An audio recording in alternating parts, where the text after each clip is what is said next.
Кто или что стучит в вашу дверь, подскажет нам карты Таро. Подписывайтесь, в моем профиле много интересных гаданий. Запись на консультации по ссылке в шапке профиля, либо под видео.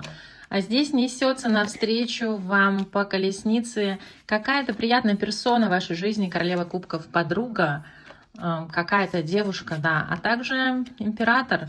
Выйдет с вами на связь мужчина, значимый в вашей жизни, тот самый, с кем была пауза, и человек здесь сделал выбор. Здесь все налаживается, и друзья, и личная жизнь, и все вокруг вас. Семейная карта, будете что-то праздновать, а может быть даже свадьбу, и как будет здорово, и как бы это была бы не ваша свадьба, пусть будет так, классные карты идут. Рыцарь мечей, вы знаете, что кто-то очень сильно вам завидует, кто